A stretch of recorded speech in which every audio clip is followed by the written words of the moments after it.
आज की इस वीडियो में हम ये देखेंगे कि हम हमारी इनकम को किस तरह से कैलकुलेट करेंगे, क्योंकि जब तक आपको आपकी इनकम कैलकुलेट करते नहीं आएंगी उस वक्त तक आप किसी तरह का डिडक्शन नहीं ले पाएंगे।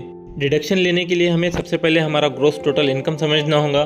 तो हम देखते हैं कि हम किस तरह हमारा ग्रॉस टोटल इनकम निकालेंगे। इनकम टैक्स एक्ट ने इनकम को 5 हेड में डिवाइड किया है।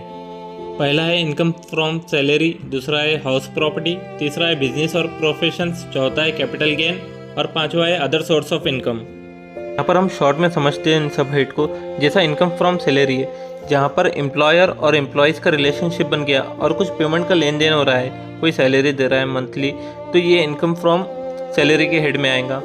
सेकंड और फोर्थ जो हेड है इसको हम एक एग्जांपल से समझते हैं। ये एक प्रॉपर्टी है जो कि रेंट से दी हुई है। अब ये जो रेंट से इनकम आ रही है ये इनकम हाउस प्रॉपर्टी में कैलकुलेट होंगी, लेकिन इसके मालिक ने क्या किया था, इसे 2022 में एक 50 लाख में ख़रीदा था और 2023 के अंदर इसे 80 लाख में बेच दिया।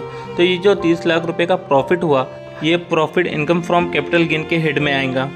तीसरा हेड ऑफ इनकम जो है वो है बिजनेस और प्रोफेशन इनकम, यानी अगर कोई पर्सन है जिसकी बिजनेस से इनकम है या कोई डॉक्टर है, वकील है जिसकी प्रोफेशन से इनकम है, ये इस हेड के अंदर उसकी इनकम कैलकुलेट होती है। पांचवा हेड ऑफ इनकम है अदर सोर्स ऑफ इनकम।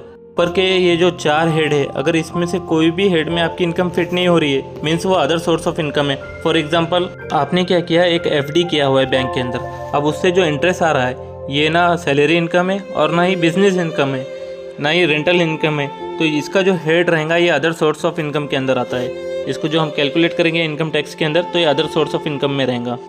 इसलिए जब भी हम ITR फाइल करेंगे तो हम सबसे पहले कैलकुलेट करेंगे कि हमारी ग्रॉस टोटल इनकम, इन सब हेड को मिलाकर हमारी जो इनकम हो रही है वो कितनी है।